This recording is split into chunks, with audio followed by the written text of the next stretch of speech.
Hello అండి. Welcome back to my channel.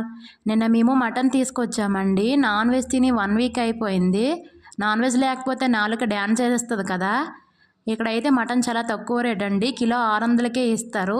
మేమైతే వాళ్ళకి డైలీ కస్టమర్స్‌మండి. మెత్తవి కావాలంటే మెత్తవే ఇస్తారు. లేదంటే దుమ్ములు కావాలంటే దుమ్ములే ఇస్తారండి. చాలా బావుంటుంది. మేముండే రూము దగ్గర వీధిలో వాళ్ళు లోకల్ వాళ్ళేనండి. మేము ఎప్పుడైనా నాన్ వెజ్ వండితే వాసన వస్తే నాన్ వెజ్ వండారు కదా అని అడుగుతారు. ఎప్పుడూ నాన్ వెజ్ వండుకొని తింటారు, బావుంటుందా అని అడుగుతారు. చాలా బావుంటుంది, మీరు కూడా వండుకొని తినండి అని అంటే, అమ్మో! నాన్ వెజ్జా? ఏదో తప్పు చేసినట్టు ఫీల్ అయిపోతారండి అసలు. అప్పుడు ఇక్కడ ఉండేటప్పుడు స్టార్టింగ్‌లో ఓనర్ వాళ్ళైతే నాన్ వెజ్ తింటే పైకి రావద్దు, మేము పూజ చేసుకున్నామని చెప్పేవాళ్ళండి.